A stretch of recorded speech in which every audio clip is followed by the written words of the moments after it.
And he attempts to call me. This is the first time we've talked. This was like maybe the 13th, maybe the 14th.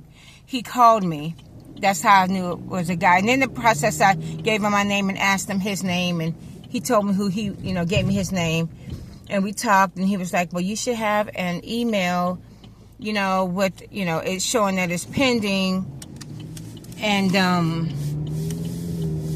there was a phone number at the top. The email says, it's pending, blah, blah, blah. Call Chime because this account is pending and we can't proceed until you expand your credibility of the account or something, or expand the transaction amount to your account.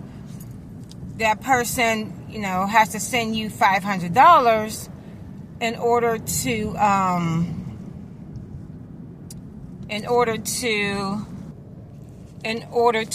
your account to be able to open up to receive the 148. And I had him on speaker on my other phone, which means that the guy who was trying to get the cupcakes was on my other line, but I had it on speaker. So I say, I'm not having him send me $500. I don't even know this person. I was like, what are they sending me $500 for? I'm not giving them $500 worth of service. Well, in order to do this account, your account isn't open enough to accept, the 148. It doesn't show like a big money going through your account. So, and then the guy who had called me was like, the guy from the place was like, you have a personal account, right? And I was like, yeah. And then he says, the other guy sending was from a business account, right? I was like, I don't know. So I asked the guy, I said, is this a business account you're sending from? He said, yes. So I was like, okay. I said, but I'm not accepting $500 from nobody. So the guy who wanted the cupcakes hung up. And he started texting me saying, I don't know what's going on. I'm trying to get them approved. I'm trying to see what's happening. They sent me email. So, and all this stuff.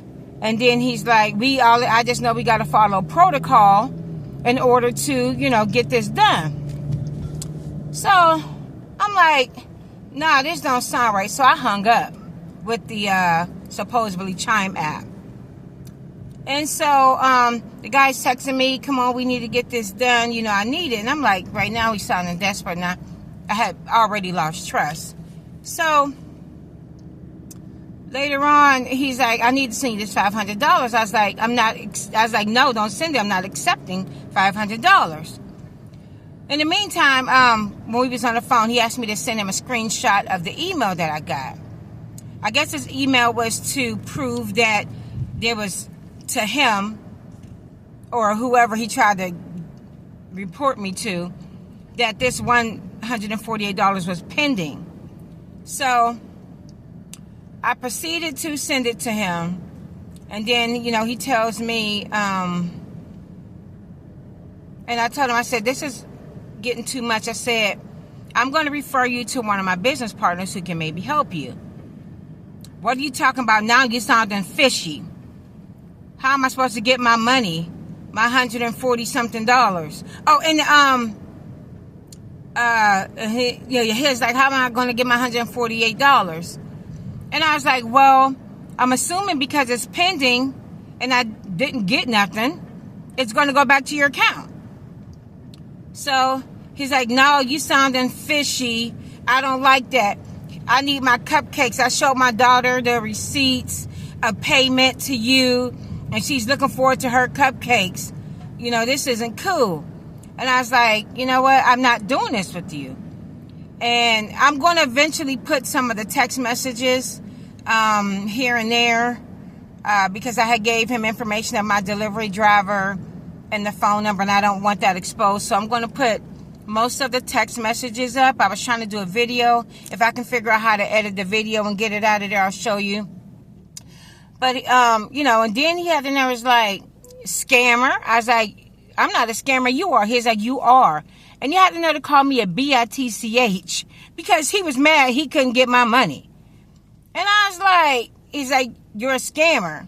And I just stopped responding back to him.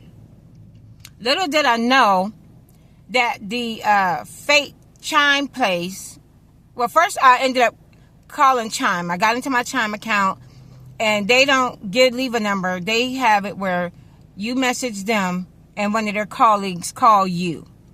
So, then it's a safe transaction, which I didn't know that. I never talked to Chime. So, in the meantime, the fake Chime sent me a text talking about, we reported you. There's a warrant out for your arrest for $648. Your information has been put into the database. Nobody near your location will trust you ever again. We're going to post this and stuff.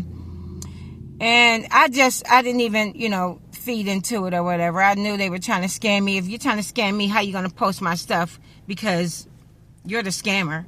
So a scammer go post legal stuff or illegal stuff, how you go get money when it's not even legal. So, in the meantime, Chime had told me I was trying to change my password. I changed my tag name. And Chime told me, if you get any emails from them, double check them. I said, you know what? I'm just going to change the email address. So if it doesn't come to my other email address as Chime, I know going to the other email address, it's them. But anyway, make a long story short, they did not get any money from me. They did not get any product from me. I just want to let you guys know to be, keep your eyes open. Be aware. Don't get scammed. Don't because it can happen, because they almost did me. Sometimes you just don't know. I was looking somewhere this morning. They were saying, don't do transactions through Venmo, Zelle, or Cash App for whatever reason. Once I get more information on that, I'll let you guys know, because I did do a tiny bit of research on it. But you guys be blessed. This concludes the information today about getting to know Gigi. I'll also write, like I said, the text messages below so you guys can take a look at that. You guys like, comment, share. Let's talk about what you guys think. If you've ever gotten scammed, if you've ever almost gotten scammed, what do you guys think that I should do? Is there any information for me that you might have that would help me in the future? Let's talk about, keeping each other safe and everything. So you all